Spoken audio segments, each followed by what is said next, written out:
Bonsoir à tous, à toutes. On est très contents. On se retrouve pour une nouvelle série avec le Rav Yosef Ben Shushan qui nous fait l'honneur et le plaisir d'être sur l'InMode. Et on va continuer à explorer les textes du Rav Kook dans le texte. Et tu veux nous parler de ce qui s'appelle le Mahavar, les Troufat à Mahavar. Donc ce passage, je te laisse la parole, Bechavot Rav Ben Shushan. 2 secondes.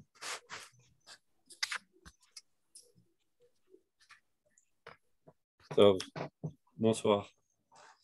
Bonsoir. On va essayer de solutionner les problèmes techniques. Pour l'instant, je suis en train d'imprimer la feuille. Là, on va dire ça par cœur pour l'instant. Ça va traiter de l'époque de transition que nous vivons depuis environ une centaine d'années. Alors, regardez. On va essayer de lire.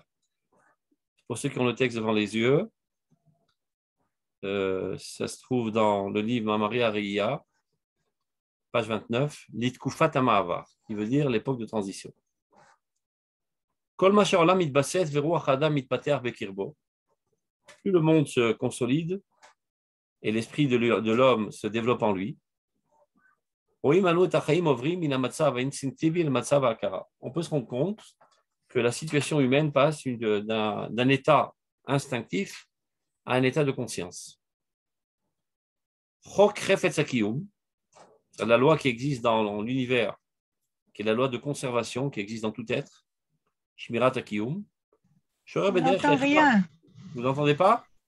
Non. Pourquoi? Nous, on entend très bien. Oui, on entend bien. Faites monter votre micro. Élevez votre micro.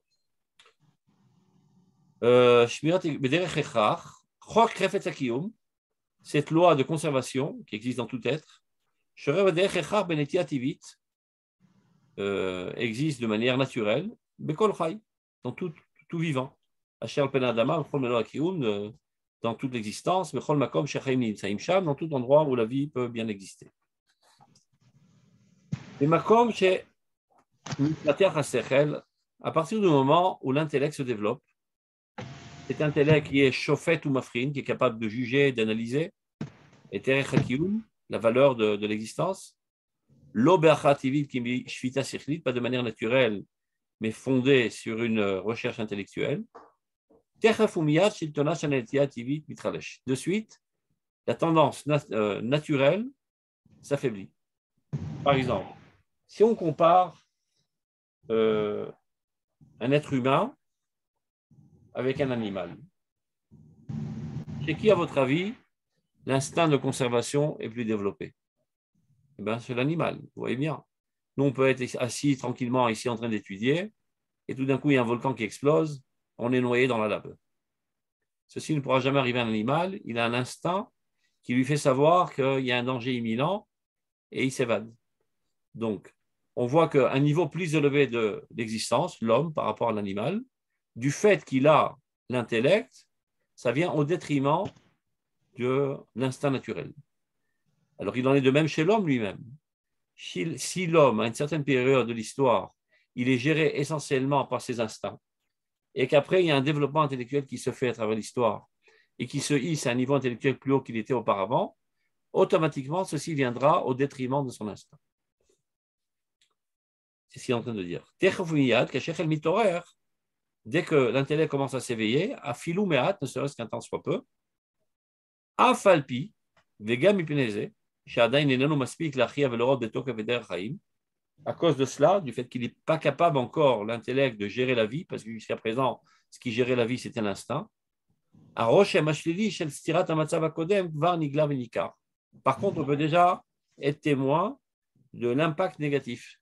Ça veut dire qu'il y a un affaiblissement de l'instinct et l'intellect n'est pas encore assez mûr pour gérer la situation. Et donc, on est dans une époque intermédiaire très, très dangereuse. On est abandonné à rien. Il n'y a plus l'instinct qui est assez fort pour gérer et il n'y a pas encore l'intellect qui est assez fort pour gérer. Et il faut savoir que même cette époque dangereuse n'est pas par hasard, elle est gérée par Dieu pour le bien. Et afin que, pour qu'il y ait une subsistance générale qui n'est pas étrangère aussi à l'intellect, il y a Azer Gamou, à accélérer le processus de maturation de l'intellectualisme. Parce que l'homme va se ressentir en danger imminent, il se rend compte que l'instinct ne gère plus la situation et ne n'écarte pas de danger, l'intellect n'est pas assez mûr, et donc il est en danger. Et vu qu'il y a un instinct de conservation, c'est ça qui va entraîner l'intellect à accélérer son processus d'accélération pour prendre les directives, pour prendre la gérance de la personnalité.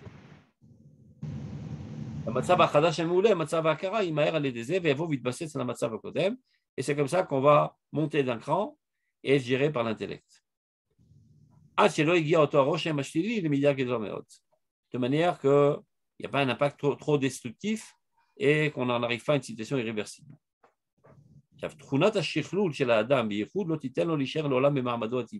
Le fait même qu'il est gravé dans l'homme un dynamisme constant fait qu'il ne peut pas rester dans ces situations naturelles. Et c'est ainsi que l'humanité entière s'élève petit à petit à une situation de conscience et non pas seulement une situation de nature. Mais en route, il y a quelqu'un qui a son micro ouvert et ça fait énormément de bruit. Fermez vos micros, s'il vous plaît. Merci. Non, ce n'est pas encore tout à fait fermé. C'est bon.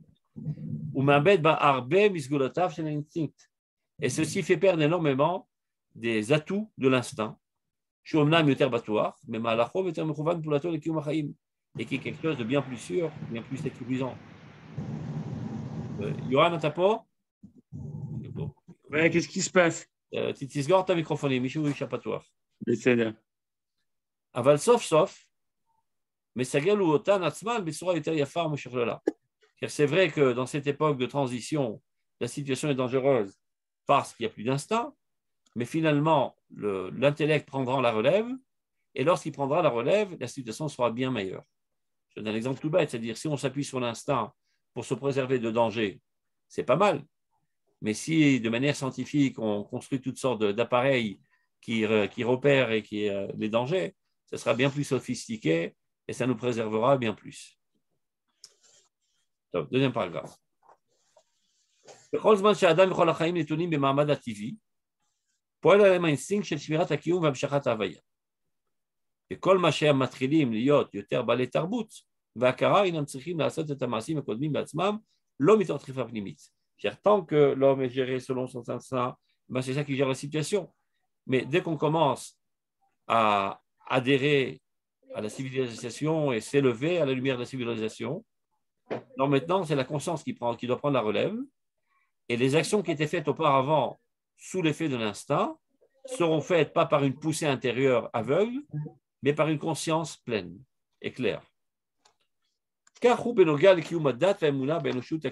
il en est exactement de même concernant la religion et la foi dans l'humanité entière.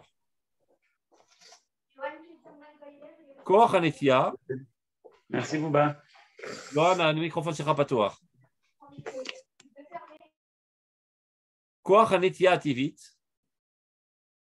Maintenant, tout ça a été une introduction. Maintenant, on rentre dans le vif du sujet pour comprendre quelles sont les causes qui ont entraîné l'abandon de la religiosité, aussi bien dans l'humanité entière que dans le peuple d'Israël. Et lorsqu'on comprendra les causes, on pourra savoir comment y remédier.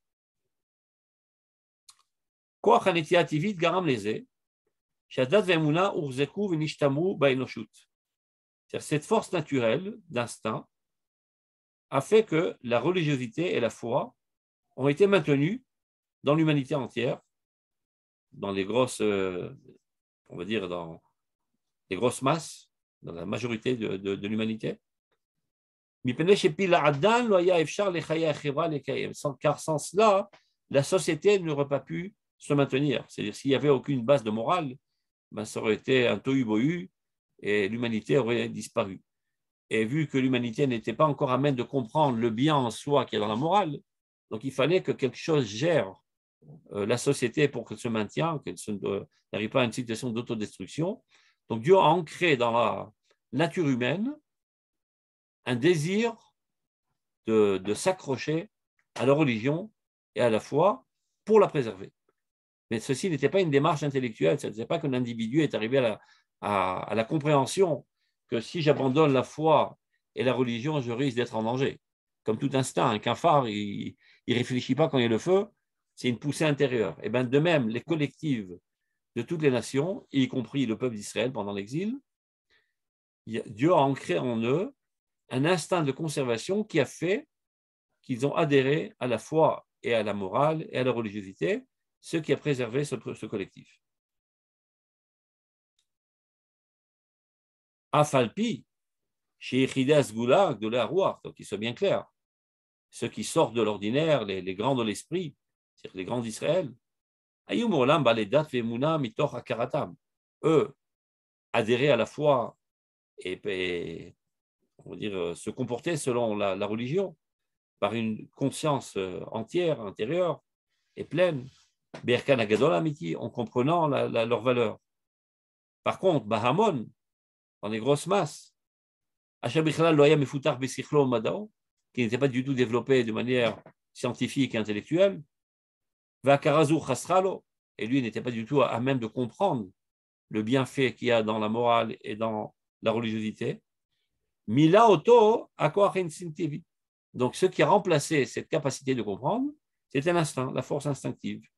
Aganouz et Mekoma chez la Kara Betafkida, ça a remplacé le rôle de la conscience et de son rôle, l'Ekiyum Adat Vaemuna, pour appliquer la religion et adhérer à la Emouna. Aval. Par contre, depuis que la vie a commencé à se développer, disons ces 200 dernières années, grosso modo, depuis la Révolution française. Le développement de la connaissance morale qui va en se propageant dans tous ces trésors les plus grandioses, Aishim, Apratim, vers Achashuvim, au niveau individuel, El Aklal Kulo, et au niveau collectif. Ceci a porté atteinte à ces tendances naturelles, instinctives. C'est-à-dire, depuis qu'il y a une explosion de la connaissance, de la science, etc., et qu'il y a une sophistication de l'intellectualisme humain, sans aucun doute, ceci vient au détriment de l'instinct. Ulfi midazo, et relativement à cela, enadat vemuna mitkaimot. Ceci entraîne un abandon de la religion et de la foi, parce que le support sur lequel reposaient ces deux éléments, la foi et la religiosité, était l'instinct. Voilà que maintenant, cet instinct s'est ébranlé à cause du renversement de l'intellectualisme, alors tout s'effondre.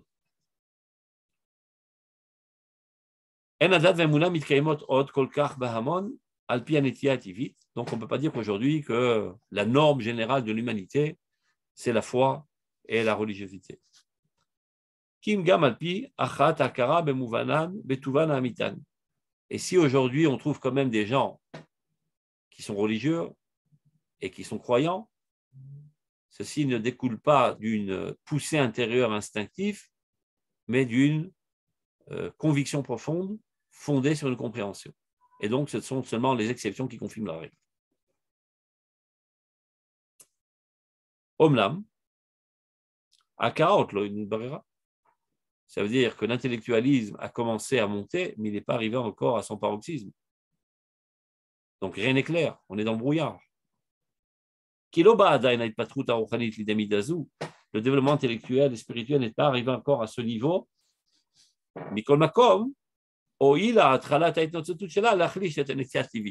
C'est-à-dire qu'il n'est pas assez haut pour gérer la situation, mais il est déjà assez fort pour porter atteinte à l'instinct.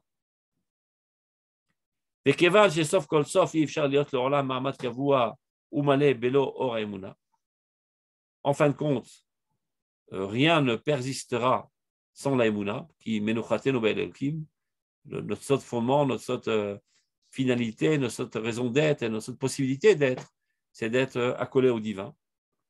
Ameir et kol marchake Adam, cette Emouna qui éclaircit toutes les zones obscures de l'homme.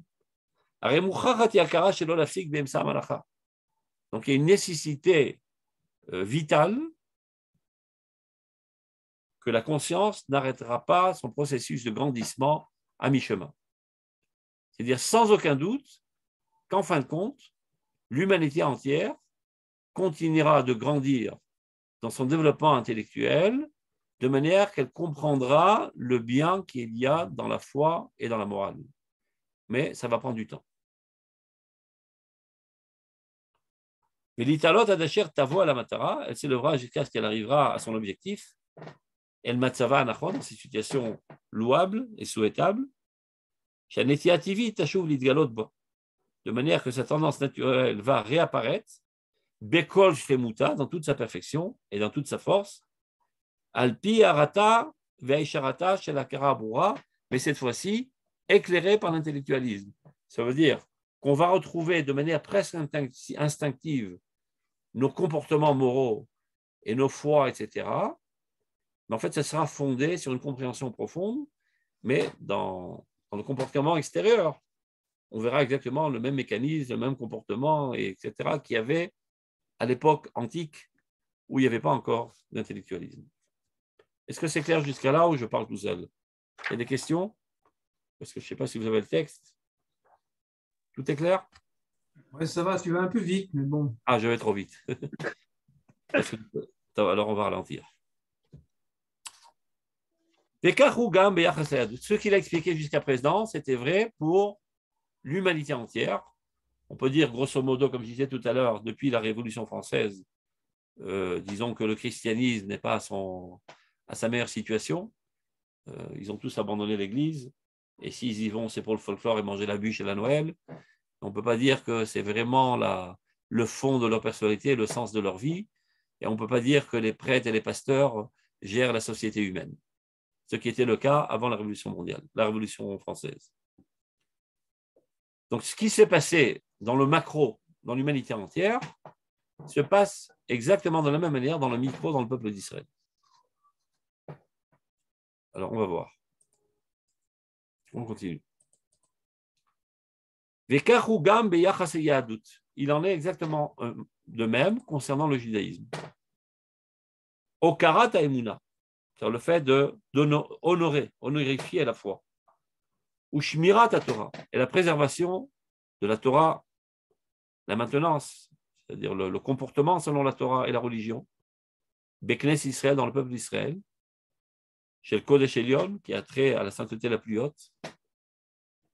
Et même Malach l'a lisé, ce processus qu'on vient de décrire, Amid Galé Bechol Achaim, qui apparaît dans tous les vivants, Noé Gamba, eh bien, il est en vogue aussi dans le peuple d'Israël. Il se passe exactement la même chose.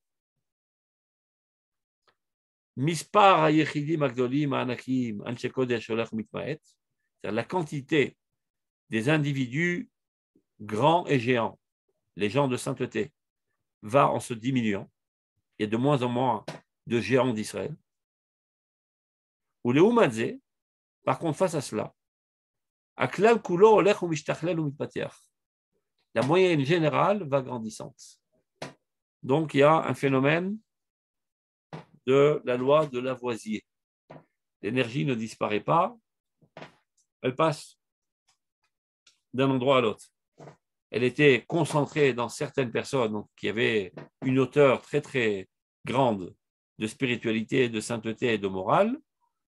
Ils se sont rapetissés, ces géants. Il n'y a plus des géants comme à l'époque. Et où est partie cette énergie? Elle s'est propagée dans tout le clan. C'est important de le dire parce que très souvent, il y a des gens aujourd'hui qui se sentent totalement attristés dans le désarroi le plus total, car les grands d'Israël meurent et ne laissent pas derrière eux des continuateurs. Et leurs continuateurs sont bien plus bas, ce sont des nains relativement à eux. Donc il dit, que va-t-il advenir de nous? Aucun problème. La même quantité de sainteté se trouve dans le peuple d'Israël, seulement elle est partagée entre tous. Au lieu qu'il y ait un phare énorme, il y a des milliers de bougies. Et finalement, il y a la même lumière. Et ce n'est pas sûr que la situation est moins bien. C'est une bonne chose, non? Ça la répartition. Ça élève la moyenne. Il y a plusieurs lumières de chacun. Ça veut dire qu'à l'époque, où on était en Eretz Israël, il y a 3000 ans de cela, il y avait des géants d'une grandeur incommensurable. C'est-à-dire tout ce qu'on peut imaginer, les plus grands rabbins qu'on puisse imaginer aujourd'hui ne peuvent même pas arriver à la poussière sous leur semelle. Mais à côté d'eux, il y avait des fourmis, des nuls, intellectuellement parlant, moralement parlant, dans tous les traits de caractère, c'était des nuls. Donc il y avait un écart énorme, ce qui faisait qu'évidemment, l'autorité, elle était acquise d'elle-même, parce que qui oserait contredire ce géant? On est tous des nuls, c'est le seul qui comprend quelque chose dans la zone. Mais petit à petit, l'écart se ferme. Les gens se rapetissent et la moyenne grandit. Et donc ça même crée un manque de volonté d'accepter cette autorité, parce qu'on ne sent pas qu'elle est tellement plus grande que moi. Et donc, dans un premier plan, ça risque d'amener à une hécatombe totale et d'un abandon total de toutes les valeurs morales, etc. Donc, on reprend. Vous avez réussi à voir le texte et vous l'avez envoyé? Non? Moi, j'ai envoyé. Oui. Tout celui qui m'a demandé, j'ai envoyé. Ah, j'ai pas eu le texte, Johan. Je t'en ai envoyé sur WhatsApp. Sur votre WhatsApp. Ah, ok, d'accord. Merci beaucoup. Si vous pouvez l'ouvrir parallèlement, on se trouve à la ligne 28. Tov, toda. Top. Donc, je reprends. Mispar Yechidim Agdolim Anakim, donc la quantité des individus grandioses et géants, Anshe Kodesh, les gens de sainteté, va en se diminuant. C'est-à-dire, aussi bien du point de vue quantitatif, il y a de moins en moins, que du point de vue qualitatif, il devient de moins en moins grand, ces géants. Mais face à cela, il y a un autre processus. Le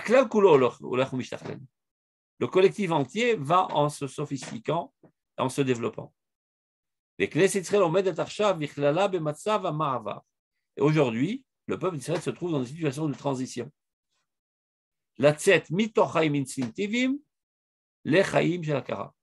sortir d'un statut, d'un état instinctif vers une vie de pleine conscience, fondée sur une décision consciente. Ligne 30. Lorsque la nation était dans l'exil, un instinct chez le Chefetz HaKiyum HaLeumi, l'instinct du désir de la maintenance nationale, c'est-à-dire de continuer d'exister du point de vue national en tant que peuple. C'est-à-dire que chaque individu continue d'appartenir à son peuple et qu'il ne disparaisse pas dans la masse, dans une assimilation. Donc cet instinct, Shalat Bekol Yachid, a eu une emprise sur tout individu d'Israël et ça l'a amené à l'Ishmor Adadat, à préserver la religion, à se comporter selon la religion, ou les Chabed et Taïmouna Bichlal, et à honorer la foi. C'est-à-dire, de manière instinctive, les Juifs étaient religieux, sans comprendre pourquoi, ils le faisaient. Et ils admiraient les rabbins, la Torah, le centre d'intérêt de la communauté, c'était la synagogue, le centre communautaire, les gens admiraient de la société, c'était les rabbins, et Dieu, n'en parlons pas, etc., sans réfléchir. Et évidemment, ils se comportaient de manière religieuse, sans rien comprendre. La fille voyait sa maman aller au mikvé, elle allait au mikvé. Et voyait sa maman tremper la viande dans l'eau et dans le sel, elle faisait pareil. Pour elle, c'était peut-être une partie de la recette, sans comprendre pourquoi elle le faisait, mais elle le faisait quand même, instinctivement parlant. Pourquoi tu fais ça? Comme ça, parce que maman le faisait. Et pourquoi tu fais ceci? Parce que papy et papa, c'est ce qu'ils faisaient, je fais la même chose. Be'od, shelo atnaim achitzonim velo atnaim apnimiyim ayu muksharim lekach. À cette époque-là, où ni les conditions intérieures ni extérieures n'étaient aptes, azimaya ezechifion bashpativit, s'il y avait un quelconque affaiblissement dans l'influence naturelle de cet instinct, aïta sakana yuma meod. Ça aurait été un danger qui aurait pu nous faire disparaître. Omlam leoshrenu, tant mieux.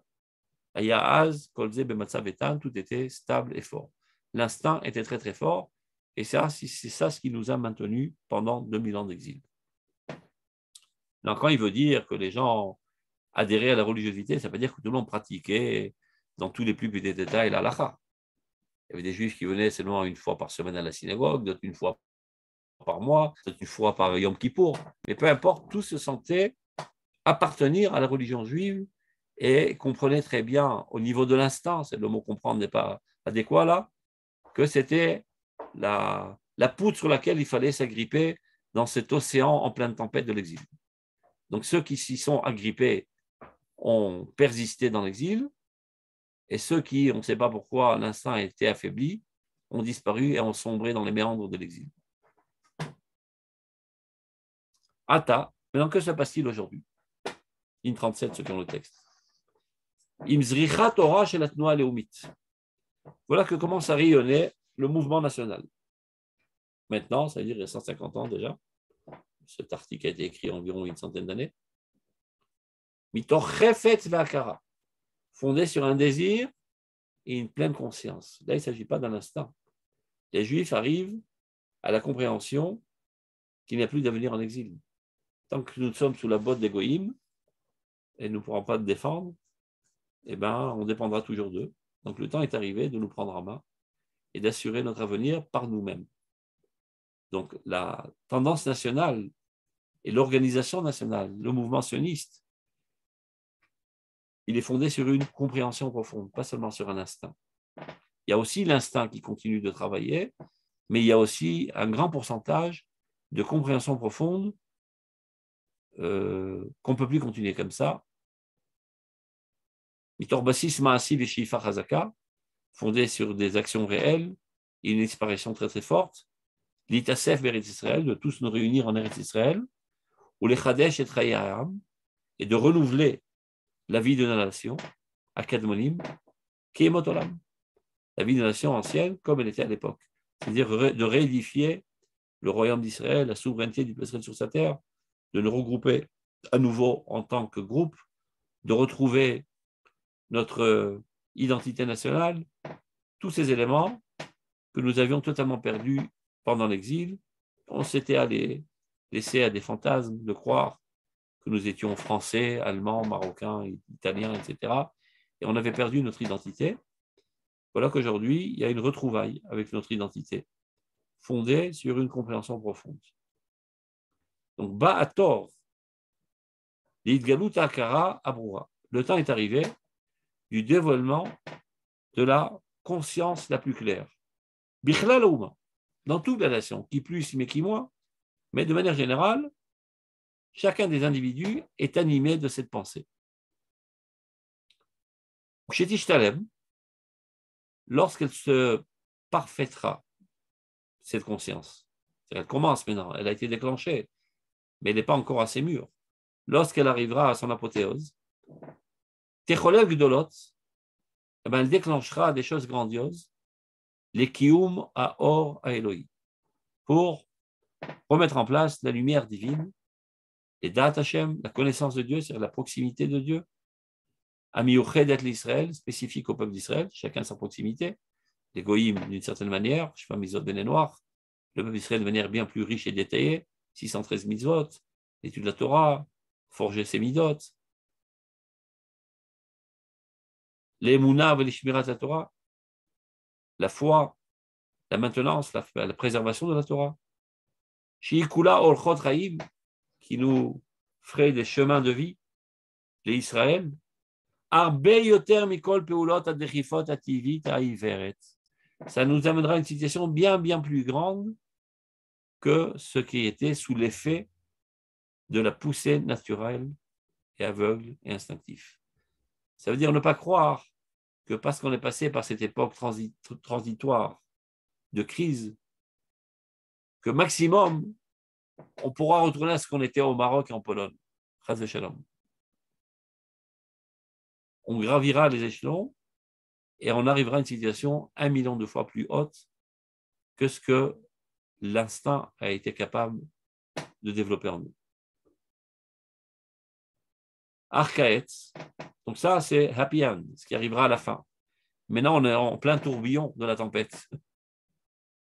Kaetz, quand je parle aujourd'hui, la situation est extraordinaire relativement à ce que c'était à l'époque du Rav Kook.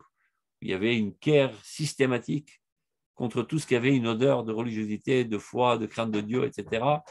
Et donc, en pleine situation de désespoir total de la quasi-totalité des religieux et des rabbins, le Rav Kook écrit cette analyse pour calmer les esprits et que les gens ne se désespère pas et qu'on comprenne qu'il y a un processus historique incontournable et nous devons composer avec et retrousser nos manches et nous mettre au boulot pour l'accompagner au mieux. Archaet. Mais maintenant, ce qui se passe. Après le tout début de son rayonnement, de son scintillement, de cette explosion intellectuelle. Gavram Adavar, les bitoul, les khalijout, instinct. La première chose que ça a fait, c'est l'annulation totale et l'affaiblissement de l'instinct qui est en relation avec la religion et la foi. Et d'un autre côté, Akara Loishlima et Tafkida. La connaissance n'a pas terminé encore son rôle, elle n'a pas assez été mûrie. Et c'est pour ça que la plupart d'entre nous, nous sommes stupéfaits à la vue de la situation catastrophique et détruite. Donc, il y a certains quartiers où il y a des annonces accrochées sur les murs, Gewalt, Gewalt, Gewalt. Sauf qu'il peut, catastrophe, catastrophe, c'est la fin du monde.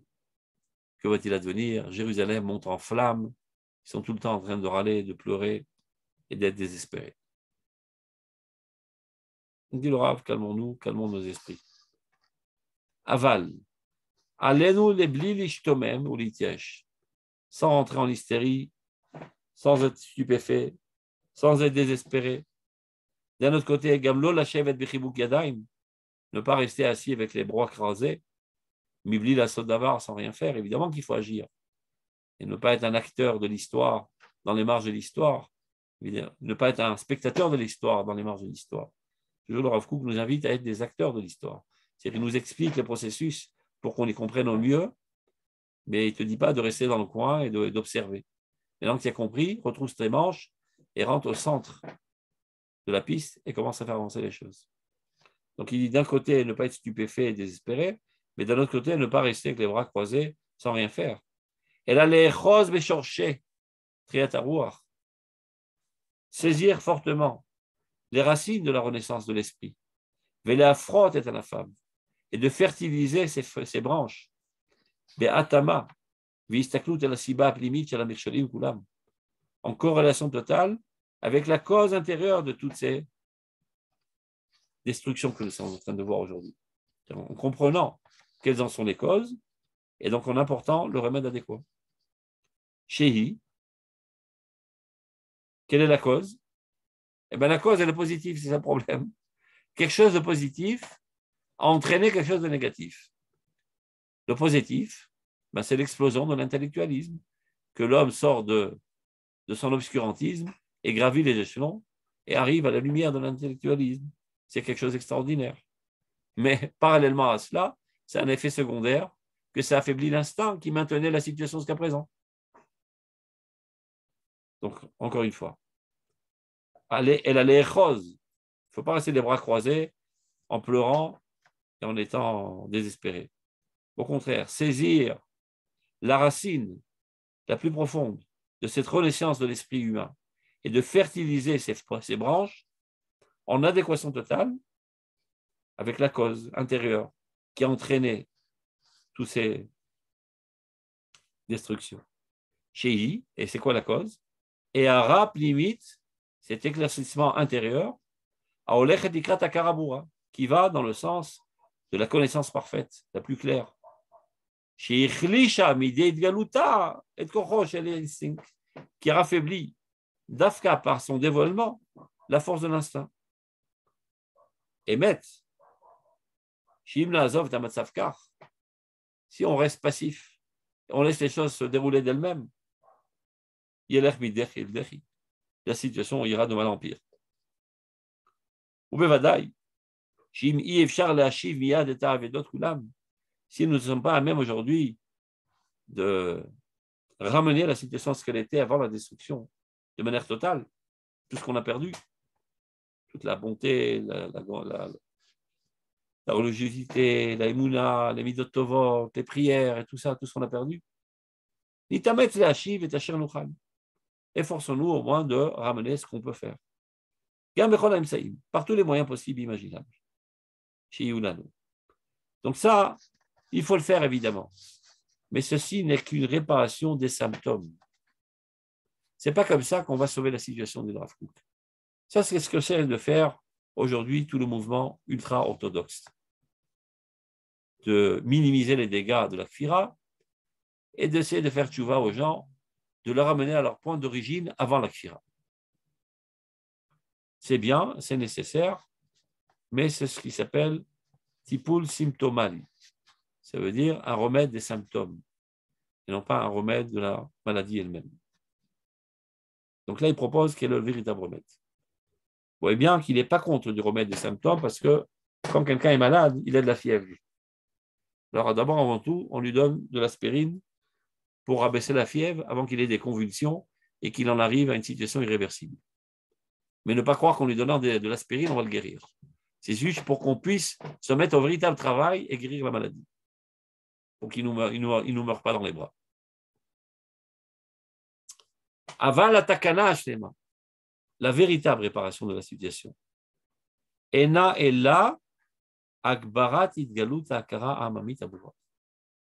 Le renforcement du développement de la conscience dans les couches les plus larges de la société de la manière la plus claire. C'est-à-dire, il y en a qui sont arrivés à une conclusion de dire, vous voyez bien tous les dégâts qu'ont fait l'émancipation et le développement intellectuel. Alors retournons à être des abrutis, il vaut mieux. Parce qu'au moins, quand on était des abrutis et des idiots, on était religieux.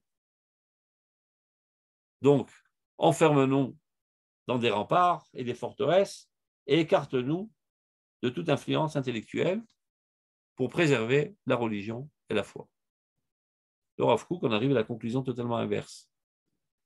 Puisqu'on comprend qu'on est dans un processus de transition et que l'explosion intellectuelle, finalement, ne s'arrêtera pas à mi-chemin, amènera à la compréhension de la grandeur de la Torah et de la Emouna et des mitzvot, et que, par effet secondaire, elle a affaibli l'instinct. Donc, la solution, elle est claire. Il faut accélérer le processus. Au contraire, accélérer au plus vite le processus du développement intellectuel. Et c'est vrai qu'on va prendre un coup en route, parce que l'instinct va totalement mourir, et ça va faire effondrer en route pas mal de valeurs, mais à longue échéance, on en sortira bien plus gagnant. Donc, c'est ce qu'il faut faire. On reprend. Avalatakala chez Lema, ligne 47, selon le texte. La véritable révélation. Ena Ela n'est que Akbarat Idgalut Akara. Le renforcement du développement de la conscience, de l'intelligence à Amamit. Pas seulement ces quelques intellectuels, que ce soit le patrimoine de tous les individus de la société. Un maximum de darat. Et de manière la plus claire. Akarata Erech Atzmi Shel Hauma V'Triyata.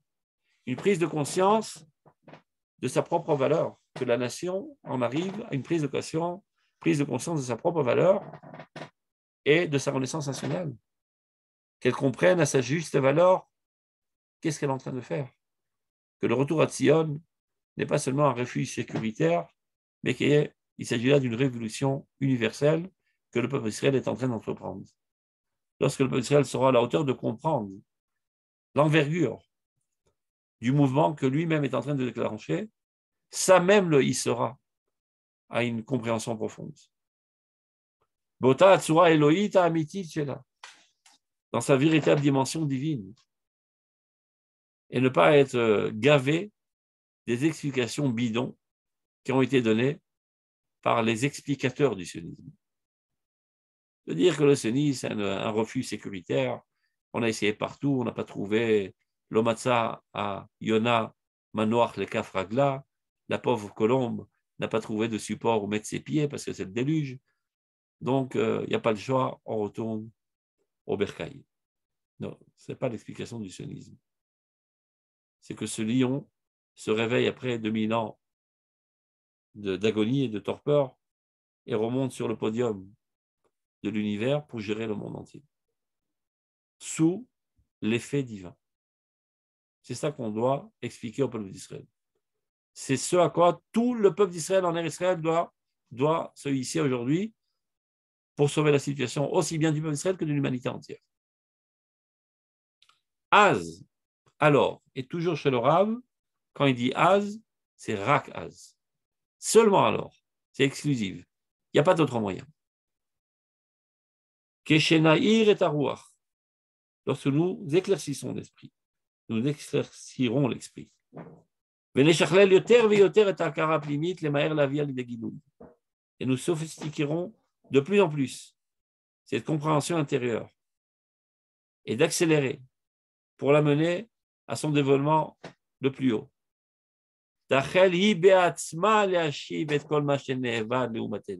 Elle-même, qui était la hache qui a détruit la religion, qui a détruit la crainte de Dieu et la foi, elle-même va ramener tout ce qui a été perdu à notre nation. À l'idée irridat l'instinct du fait même que l'instinct a été affaibli. Aval betsura yoter beira va dire, de manière bien plus claire, bien plus grandiose. Tifal meata karabura œuvra désormais la connaissance la plus claire.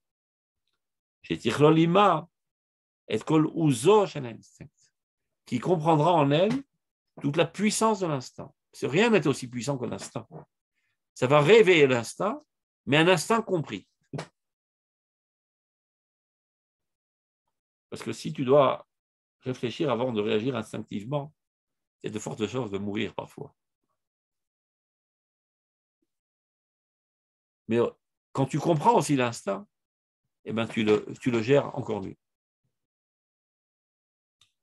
Et kol hakdolot asher pa'al aregashativi, et de faire réapparaître tous les éléments les plus grandioses qu'il y avait en nous, les perles qu'il y avait en nous, et qui a œuvré dans notre sentiment le plus naturel de la Emouna, dans le monde du judaïsme fidèle, dans les belles époques, chez la Emouna Atmima, de la Emouna parfaite, ou Shmirat HaMitzvot Kilchatan, et de la préservation des mitzvot selon l'Halacha.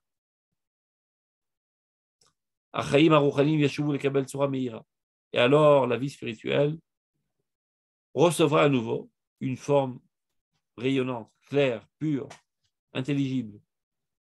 La vie active, c'est-à-dire au niveau de comportement, commencera à être emplie de rosée, de renaissance, de sainteté. C'est-à-dire il y a la Emouna qu'on vit de manière instinctive, et ça, pour cela, pas besoin de l'étudier, c'est naturel, mais il faut aussi étudier la Emouna. Da et Elohe Avicha, connaître. Mitzvah lida, dit le Rambam, c'est une mitzvah de connaître. Ça veut dire tu vis, c'est naturel, la vie te traverse, et plus tu es conscient du fait que tu vis, plus tu vis. Parce qu'à vrai dire, la plupart du temps, tu ne vis que ce dont tu es conscient. Les choses dont tu n'es pas conscient, dont tu ne les vis pas. Je vous donne un exemple. Là, on est tous en train de penser à quelque chose, parce qu'on parle de quelque chose ensemble. On est en train de vivre une certaine expérience. Mais à côté de moi, il y a un petit enfant qui a 1 an. Mais il ne la vit pas, cette expérience. Il est mort relativement à cette expérience. La connaissance de l'existence fait vivre la situation. Donc, c'est vrai que tu as une émouna de manière naturelle. Mais plus tu es conscient de ta émouna, plus elle est vivante en toi et plus elle est forte en toi. C'est vrai qu'on est en train de vivre une période de Géoula. Mais il y en a pour qui la Géoula leur passe sur le pif, ils ne sont pas conscients. Et donc, évidemment, ils ne mettent pas la main à la pâte, c'est parce qu'ils les intéressent. Plus tu en es conscient, plus tu intensifies la Géoula, de fait, dans l'existence, et de manière subjective, dans ta personnalité, et tu œuvres dans ce sens. D'où l'importance de la connaissance de l'existence. C'est pour ça qu'il parle de Akarat Emuna. Kvoda Vokarata, son honneur, son honorification dans la Emuna. C'est-à-dire que ce soit une valeur appréciée de tous. Ce n'est pas quelque chose qu'on jette sur une cacahuète dans les carrières pour les Indiens, on leur donne leur budget pour ne pas qu'ils nous cassent les pieds et qu'on puisse former un gouvernement. Il faut que ce soit la valeur la plus appréciée de tout le peuple d'Israël. Que le peuple d'Israël comprenne que comment on appelle ça? Even Apina, je crois que c'est la pierre angulaire, c'est comme ça qu'on appelle ça. C'est le support sur lequel repose tout l'État d'Israël. C'est à cela qu'il faut amener toute la société d'Israël. Akarat Haemunah, Kvoda Vokarata, la respecter, l'honorifier. Vechemdat Kiyum mitzvot, pas seulement une application de mitzvot de manière mécanique et aveugle, par manque de choix, par un fardeau ou par instinct. Chemda, Chemda, c'est un désir profond. L'accomplissement des mitzvot. Bachaim apratim, au niveau de la vie individuelle de chacun d'entre nous. Et le plus important, shichlo lachaim haïsraélim hatziburiim, la sophistication de la vie israélienne au niveau du tzibour. C'est-à-dire que les instances publiques reconnaissent l'importance de la religion d'Israël. Que l'État d'Israël soit un État juif, et pas seulement l'État des Juifs, comme ça a été le titre du livre d'Herzl, pour une raison technique. Mais lorsque ça a été traduit en français par son élève, il a traduit ça, l'État juif. Et Herzl, qui dominait parfaitement le français, a donné son approbation à ces traductions parce que c'était le fond de sa pensée. Il voulait un État juif.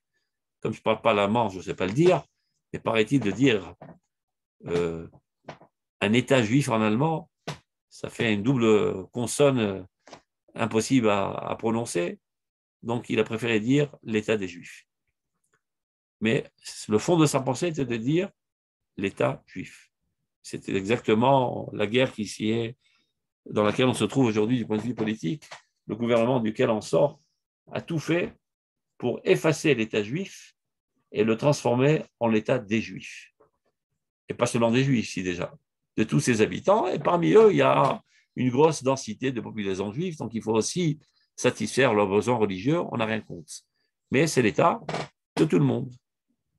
Donc, comme je l'avais prévu, et je l'avais dit même, c'est enregistré au tout début de ce gouvernement, qu'ils ont osé appeler même Memshelet Shinui, le gouvernement de changement. Moi, j'avais préféré l'appeler Memshelet Chisoun, le gouvernement du vaccin. Parce que tout le monde le sait, comment marche le vaccin. On injecte dans le petit bébé poison à petite dose pour susciter l'appareil immunatif, comme ça qu'on dit, ou immunitaire, et le renforcer. Donc, ils ont donné du poison d'antijudaïcité de toute leur force, comme des fous harcelés, et ceci a éveillé dans la totalité du peuple d'Israël une envie très très forte de retrouver sa judaïcité. Et aujourd'hui, tous les partis qui ont été votés haut la main n'ont pas arrêté de dire Zéout Yehudit, l'identité juive. Et donc, ils ont eu 65 mandats. Donc, tout est contrôle. Akadosh Baruch Hu c'est Shlichav Minechashim Vakravim. Parfois, Dieu se sert comme envoyé de serpents et de vipères. Et peu importe, eux aussi contribuent à l'avancement de la Géoula, malgré eux. S'ils feront tchouva, eh ben, ils seront aussi récompensés. S'ils ne font pas tchouva, eh ben, ils iront au diable. Mais ils auront contribué à l'avancement de la Géoula. Comment? Non, mais Rav, si je peux me permettre, c'est justement au Lama Torah à faire en sorte qu'ils fassent tchouva. On ne leur montre pas trop l'exemple. Hein. Il faut dire ce qu'il en est aussi. Vous avez entièrement raison. Le problème que Olam Torah aujourd'hui n'est pas à la hauteur de comprendre ce qu'on est en train d'étudier maintenant, dans sa grosse masse. Exactement. C'est pour ça qu'avec beaucoup d'humilité, j'essaie de combler ce manque. Sauf, on continue. Donc on doit amener le peuple à un désir profond, et pas par mécanisme et par habitude, parce que mon grand-père le faisait et ma grand-mère le faisait. Une compréhension profonde que ceci est le patrimoine essentiel de la nation d'Israël, qui est censé être propagé dans l'humanité entière pour le bonheur et la réussite de l'humanité entière. Donc, chemdat kiyum mitzvot, un désir de l'application des mitzvot. Bachaim apratim, aussi bien dans la vie individuelle, chacun chez lui à la maison, mais essentiellement au niveau étatique. Tout cela, dit le Rav Kook, n'ayez crainte, ça va arriver. C'est une histoire de temps. Tout cela nous reviendra dans toute la splendeur et toute la beauté. Vetegalet Peulata, et dévoilera son action, l'etova pour le bien, bimkom smichat keren yeshua, à l'endroit adéquat de la poussée de la rédemption, Be'eret Atria, dans la terre de la Renaissance, qui est la terre d'Eretz Israël.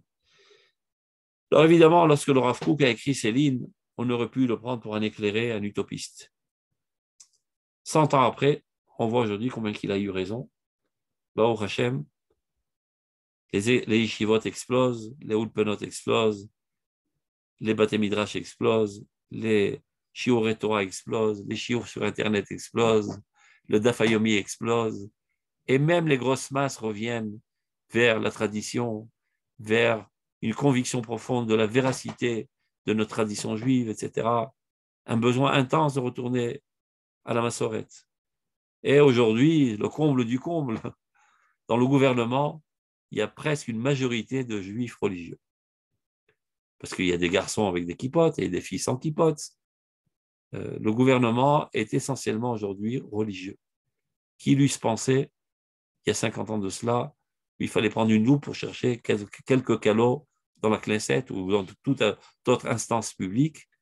Pas au Hachem. Quand vous dites, monsieur, ce n'est pas exactement ce qu'on voudrait au niveau de la religiosité, au moins, c'est des gens qui sont fiers de la Torah, de la crainte de Dieu, et qui comprennent que ce sont les fondements de notre renaissance en Eretz Israël. Petit à petit, les choses progressent, donc il faut mettre les mains à la pâte et de divulguer davantage les profondeurs de l'Aïmouna à la hauteur de la capacité du peuple d'Israël. C'est-à-dire qu'il faut arrêter totalement de gaver le peuple avec des histoires de pacotille et des histoires de grand-mère. Il faut enseigner la Torah de manière grandiose, car la génération en est digne. Et à partir du moment où on en est digne, elle en est capable, elle exige. Et si on ne satisfait pas ses besoins, eh ben, elle ira brouter ailleurs. Donc, tous ceux qui ne contribuent pas à cet effort d'enseigner la Torah de manière grandiose, qu'ils sachent qu'ils sont complices de toutes les réactions inverses. Car l'akfira, c'est-à-dire l'abnégation de l'Aïmouna, n'est qu'une réaction à la petitesse de l'Aïmouna. Tout son rôle est de nettoyer l'Aïmouna des saletés et des idioties qui s'y sont accolées. Mais l'Aïmouna elle-même, dans sa grandeur, l'akfira n'a rien contre. Au contraire, ça satisfait exactement. C'est-à-dire l'akfira, en fait, elle manifeste contre la petitesse d'esprit, contre l'obscurantisme. Elle ne peut pas accepter que le peuple d'Israël traîne dans la boue de cet obscurantisme. Et donc, elle œuvre pour le nettoyer. Mais elle ne sait pas toujours faire la différence entre l'Aïmouna et les parasites qui sont accolés à l'Aïmouna. Donc, elle bombarde tout ce qui a une odeur d'Aïmouna. Donc, lorsqu'on enseignera l'Aïmouna dans toute sa grandeur, dans toute sa splendeur, sans aucun défaut, sans aucun parasite, sans aucune maladie mentale importée du christianisme et de l'islam, et que les Juifs seront forgés et construits selon cette grande Aïmouna, d'elle-même, la Kfira disparaîtra. Donc, tout celui qui est capable de comprendre cette grande Torah et de l'expliquer dans toutes les langues se doit de le faire constamment. C'est le seul moyen de sauver la situation, de faire avancer les choses dans le bon sens. Tov, portez-vous bien, Shabbat Shalom, et je m'excuse pour le problème technique. J'espère que la prochaine fois, on réussira à monter le texte sur l'écran. Kol Tov, Shalom. Merci beaucoup, c'était vraiment passionnant. J'attendais une explication de ce qui est en train de se passer. Merci. C'est toujours passionnant, mais parfois on comprend plus, parfois on comprend moins, c'est la différence. Moi, j'ai compris, j'ai vu non, que... c'est ce que je dis. Des fois on dit, oh, il est super ce texte. La seule différence, que cette fois, j'ai réussi à comprendre. Non, ce n'est pas le texte, c'est le fait que, effectivement, les gens aujourd'hui demandent à Israël, Torah Israël, Eretz Israël, d'une façon beaucoup plus claire. Et quand on a voulu on leur a dit, attends, on va peut-être pas être tranquille sur notre terre, on va peut-être, là, on va favoriser les Arabes, etc. Ben, ils ont réagi avec leur ventre beaucoup plus que. C'est toujours comme ça. C'est bien. Le peuple d'Israël réagit toujours comme ça. Ouais. Donc, on essaie de l'opprimer, c'est là que toutes les forces internes explosent. Donc, il faut pas être. C'est magnifique. C'est toujours comme ça et c'est toujours sous contrôle. Merci. Shabbat shalom.